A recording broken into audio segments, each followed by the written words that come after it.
Hello, I'm William Weers, and this is, Lorna Wood. and we just saw Victory of the Daleks. So, what did you think of this one? Well, I'm sorry to say I was again disappointed. Oh no.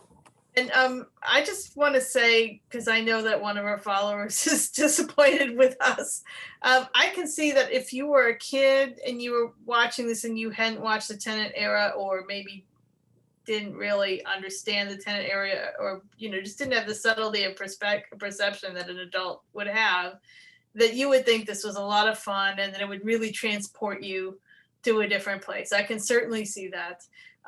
But I have to say, comparing it with the Tennant era, it just doesn't have the And the interest and Eccleston era. subtlety. What?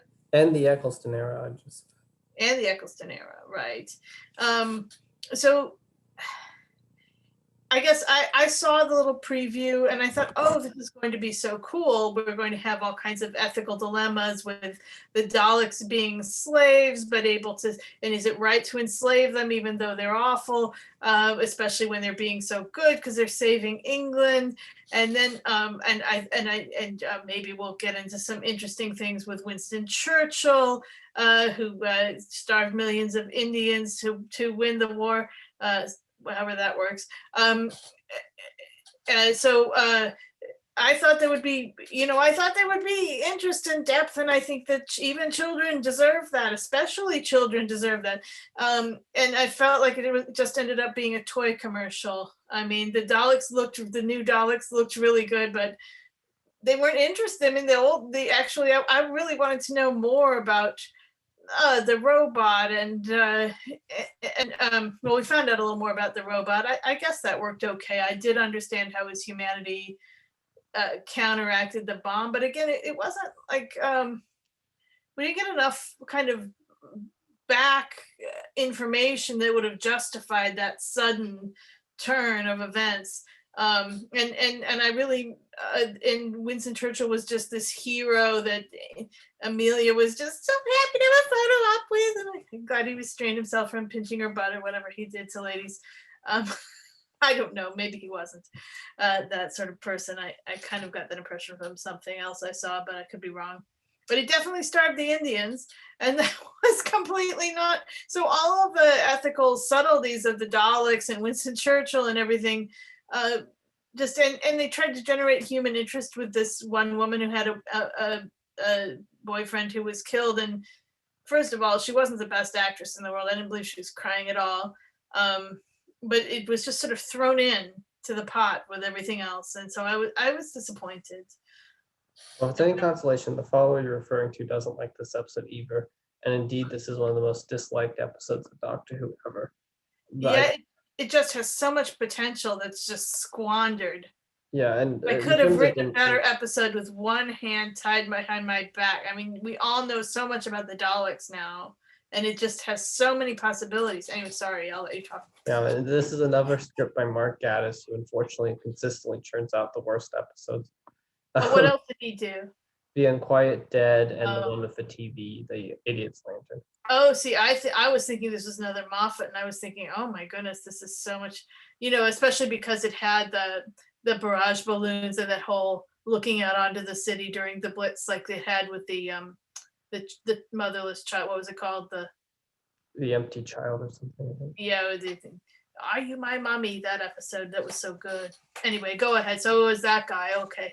Yeah. So I actually thought this was my favorite one yet, which is somewhat damning in terms of this season. It was just somewhat damning with faint praise.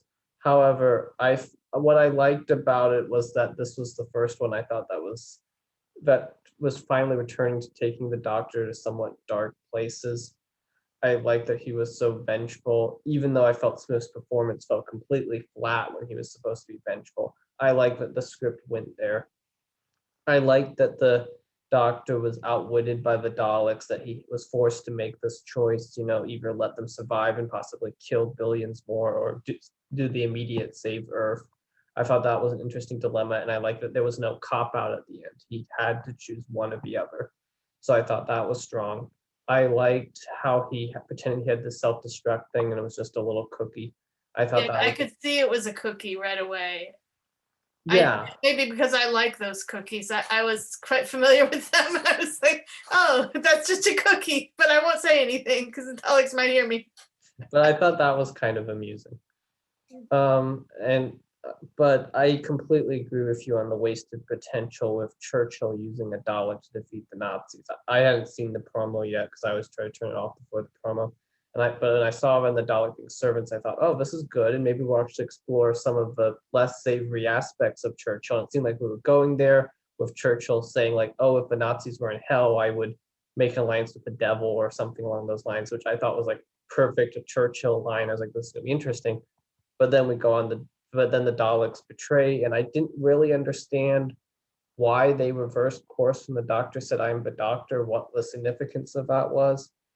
Something about Who reversed course? the Daleks, because they were being servants, and then when the doctor said, I am the doctor. Oh, they were bait. They were just doing that. That whole thing was just a big build up to bait the doctor and get him there. And once they had his, so that they could get the progenitor to work.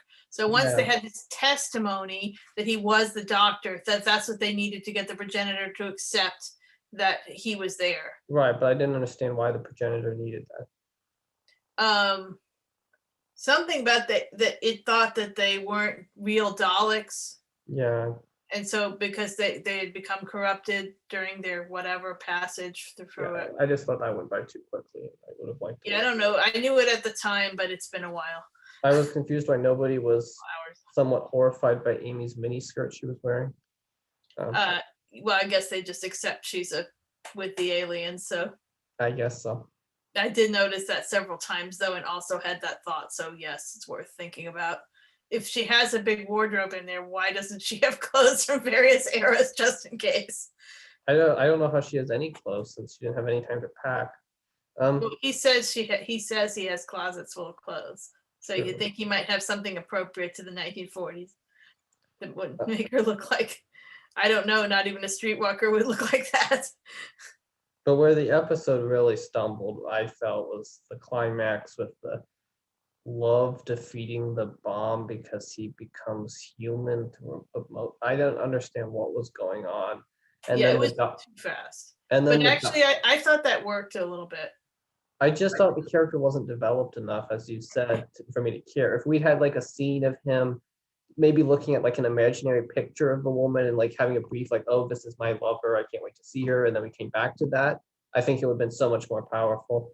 Or if they'd stolen his head from somebody that we knew, so we could see, and also I thought the fact that she was named Dorabella was kind of interesting. I forgot to look this up, but I think Dorabella, she's definitely one of Elgar's people in the Enigma variations.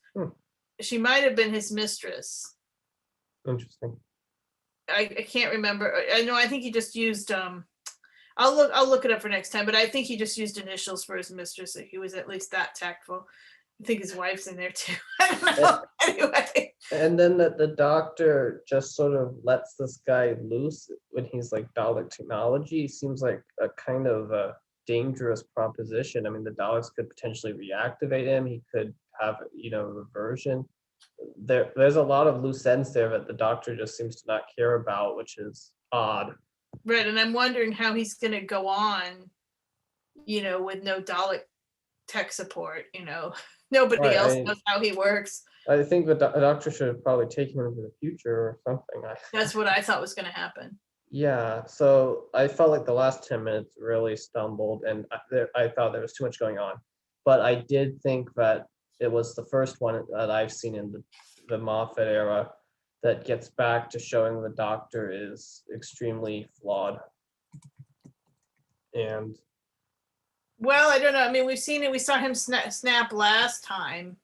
yeah, but there was a little more understandable. Here it was just sort of rage and of everything the Daleks had done, even though the Daleks hadn't yet done anything. So I thought that was good. But I also, yeah, the warm hug of Churchill at the end and all that, just not good.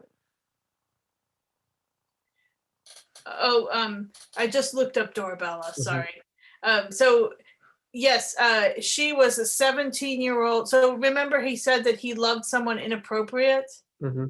And so Dora Bella was really named Dora Penny. She was a 17-year-old daughter of a vicar, I guess a reverend, and Edward Elgar was her 40-year-old music teacher, and they became friends. I Hmm. don't know about Mistress. I don't think so. But anyway, so it seems like that idea of the inappropriate love object being named Dorabella did come from Elgar's biography. Then why shoehorn that in there if you don't have some kind of, a backstory, better backstory for the character? I think it's It's a weird. caddis. But I also thought they were going to do something more of Churchill because of his whole "I want to steal the key to the TARDIS" thing. I thought that was going to play more of a role than just sort of a cutesy joke. I mean, I think that's kind of a disturbing angle, and I thought that could have been explored more. Yeah, well, yeah, but that's just. I thought that was just to show his strangeness. It seems like that's always a thing you want to show. I like in The Crown they show him, talking to his secretary through the door while he's having a bath in the morning and things. Hmm. But yeah, he was too lovable.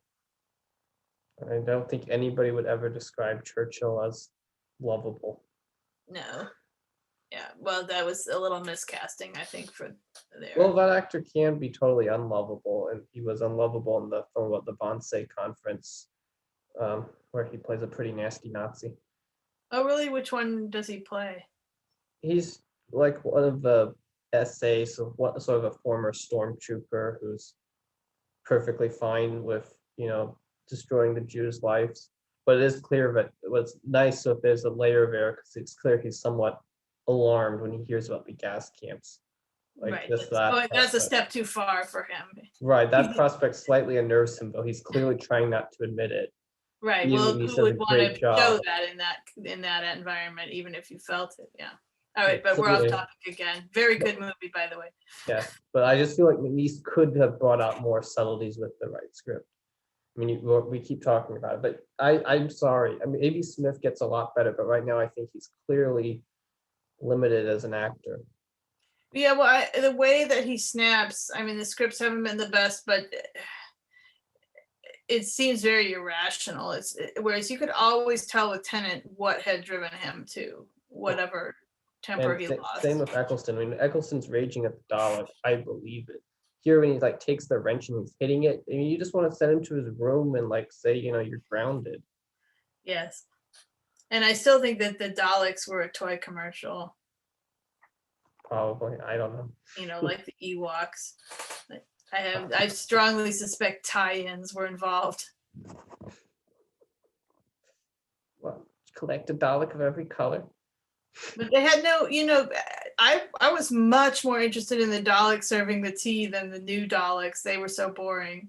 Yes, and They didn't even like gesture interestingly with their little eyes and things. they didn't have any interpersonal conversations, which was always so delightful with them.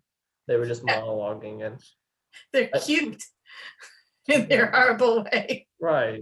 And then the whole airplane battle in space is really a stretch. Oh, and it had the same problem as Star Wars. Everybody dies except one guy, and at the end they're all like, "Yay!" Which is something Davies never did. And the thing was destroyed, just like the Death Star too. What thing? Oh, they hit the dish, and the one guy has to like come from a different angle and hits a dish, and Oh, he's I don't know. I didn't think it was far off from the Death Star. yeah. Well, I just the idea that they built these space planes and Oh no, they didn't build the space planes. The robot came up with a gravity bubble. okay. God, pay attention. There's a lot happening in this episode. But I don't know, just the idea that they could do that and that Spitfires could fire appropriate weapons to harm a Dalek ship is a bit of a stretch. Yep. Spitfires had trouble fighting Luftwaffe planes. Yep. So for me, I felt that there was some good in this episode that elevated it more in terms of character work and I liked that the ending didn't have a cop out. That the Doctor did have to make the choice. You know, if he'd been able to save the day after saving, robot guy, I would have been a lot more unhappy. I guess I can't give it as much enough credit for the choice because I just didn't feel, as you say, whether it's the actor or the script, it just doesn't make me feel like I care about the choice. Mm-hmm. No. Well, yeah, probably because we didn't develop the robot guy again. I think honestly, they should have taken out Churchill from this episode. The guy should have been like a rogue scientist who was smuggling weapons to the British military. Maybe we get a brief cameo of Churchill, but the focus should have been on the scientist who was created by the Daleks, not Churchill. But instead, they were competing for attention. As a result, both got shortchanged. I don't know. I think it should have been an episode about different kinds of slavery and and whether there's a possibility of having a good enough reason for enslaving people, which I think would have been the side that Churchill was on. Well, as you're so fond of saying, that's a different episode. Yes, but I agree, that's much better. But I'm just thinking in terms of what it was trying to do. I did like the fire warden. I liked his little side thing. Yes, yeah, but I feel like they're trying to have another cute Wilfred, and he didn't have it nearly that. He was just a cartoon character compared to Wilfred. Yeah, but I like that we had his focus. I thought that was a nice little focus on the every person reacting to things. Yeah, I thought it was a little too cutesy. I just really, I'm getting pretty impatient. This student is not improving, and I'm telling the student day after day what they need to do to improve, and it's not happening. Well, the student has 10 episodes before he, she, or they are kicked out of the studio. Warning, viewers, that's a warning. We can do this. We have no administrators to deal with. So if season 5 continues on its current trajectory, it will be our last season. Yeah, it's sort of weird. Maybe we should just skip to the next Doctor Who and see if that's better. Yeah, well, I know the next 2 episodes are very highly regarded, and I've been told this is when the season starts finding its stride. So let's hope so. I know we get return of some characters and some species that made an impression the first time we saw them. So I'm hoping. And it's our first 2-parter, so they'll have more time to explore things. A common criticism to this episode was it should have been 2 parts, and I agree. Well, if they'd done something other than a toy commercial with the parts. They just went off in directions that I just couldn't see. And I think in this day and age, it's time for Britain to see Churchill in a more even-handed way. Just going, oh, Winston, oh. I just like, enough. Oh yeah, the whole end sequence with him, I was like, oh. It wasn't enough to make me want to throw my laptop across the room, but it came close. Okay, I'm giving this a C. Okay. And I wanted to take this as a warning. I'm giving it a B. You may not pass the course. I'm giving it a B because I thought there was some stuff I really liked, even though there was a lot of stuff I didn't like very much. And I totally agree with you about squandered potential. Yep. Okay. All right. Well, see you next time. Thank you for watching. All right.